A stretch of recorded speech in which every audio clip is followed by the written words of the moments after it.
All right, it is that time of the year where there's a lot of suffering powerlifters at the moment, suffering with a lot of elbow pain.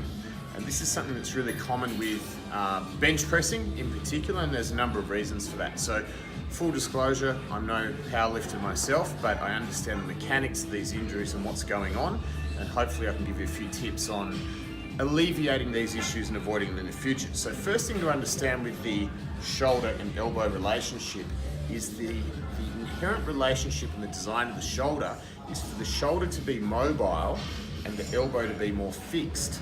Now the problem with that is when we're bench pressing, we reverse that. So when we're bench pressing, we're obviously trying to set the shoulders, and then a lot more of that movement and tension goes through the elbow. It's also from a pronated position. So I'm going to talk about a couple of things we can do here to address this. Now the first one is we want to unglue the shoulder a little bit.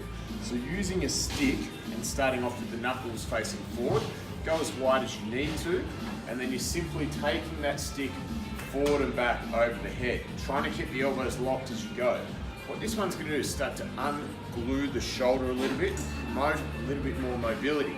Now as you increase mobility on that, you can start to bring the hands in closer. So that's a really good thing for you to do daily.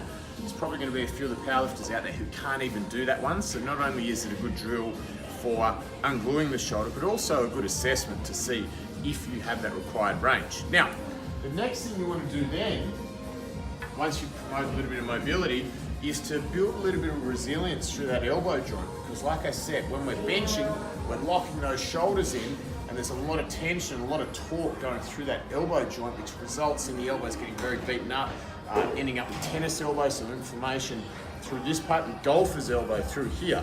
And that's just due to the forces that elbow is having to deal with once the shoulder is locked. So one of the things you can do, particularly in the off season, once you've let the elbows settle down a bit, is to get onto some curls with that pronated grip. So once again, thinking about the grip that we're going to have when we're benching, and then we're just working a little bit of resilience into that brachialis and brachioradialis, so that when we get back to those higher intensities and those heavier sets of bench, you're going to have a little bit more resilience through this part of the arm. Now this is something I've talked about to the powerlifters that work out of GTT and train out of GTT before. I've talked about this neglect of training the bicep complex. Powerlifters tend to avoid it. It's all about triceps, getting strong triceps for lockout, but what we end up with is an inherent imbalance and lack of resilience through that elbow joint, which is going to be really important for keeping you injury-free and pain-free later in the prep.